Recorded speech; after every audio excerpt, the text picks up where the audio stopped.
Under వేరు air oil రెడీగా పెట్టండి. ఈడొక దుర్మార్గుడు. ఈడు ఎవరు? మన భారతదేశ దుర్మార్గుడు, బిఎస్ఎన్ఎల్ అధికారి. ప్రయాగరాజు పర్యటన కోసం వీడు పోవాలంటే వాడు ఇచ్చిన ఆదేశాలు ఏంటంటే 50 మంది కావాలట వానికి. వాడి వెంట ప్రయాగరాజు ప్రయోగం పోవాలి అని అంటే 50 మంది కావాలట. ఆ 50 మంది ఈయన పోవడానికి ఏమేమి చేయాలంటే అండర్ వేర్ కూడా ఆయనకి కొని పెట్టాలట. అండర్ వేర్ కొని పెట్టాలంటే ఎయిర్ ఆయిల్ కూడా కొని పెట్టాలట. మరి అండర్ వేర్ లో రాసుకుంటాడా ఆ ఎయిర్ ఆయిల్, లేకపోతే ఎయిర్ కు రాసుకుంటాడో తెలియదు కానీ వాని ట్రిప్ కోసం 50 మందిని కేటాయించాలట.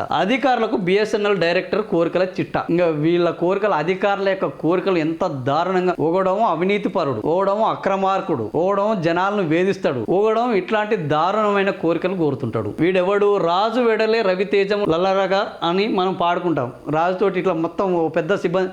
వీడు వెళ్తే 50, వీడు ముఖం చూడండి ఎట్లున్నాడు. వివేక్ బన్జల్ అట వీడు.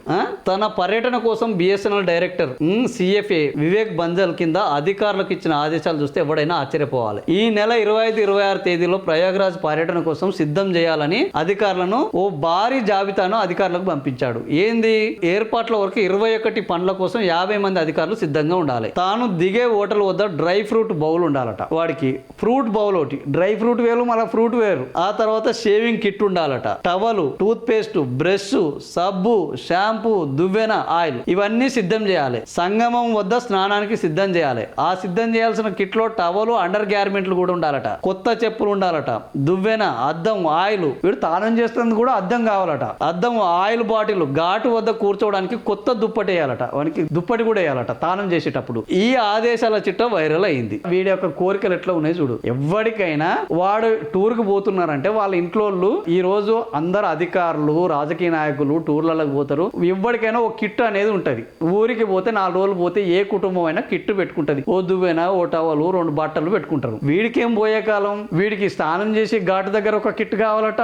ఓటర్లో దిగిన తర్వాత ఒక కిట్ కావాలట. కొత్త దుప్పటి కూడా కావాలట తానం చేసేందుకు. ఆడేమన్నా సమృద్ధ అయిందా కొత్త దుప్పటి వేసి కూర్చోబెట్టడానికి? సో ఇట్లాంటి దుర్మార్గమైన నీచులు మనకు అధికారులుగా తయారై ఈ రోజు ప్రజాస్వామ్యంలో ప్రజల సొమ్ముని, ట్యాక్స్ల సొమ్ముని జీతాలుగా తీసుకుంటూ ఇట్లా అధికారాన్ని వెళ్ళబెడుతున్నాడు. వీడి యొక్క ఈ అకృత్యాలను భరించలేక ఒక ఉద్యోగి ఈ విషయాన్ని బయటికి లీక్ చేశాడు. దాంతో వీని బండారం బయటపడ్డది. కానీ వీడు బయటపడ్డ దొంగ మాత్రమే.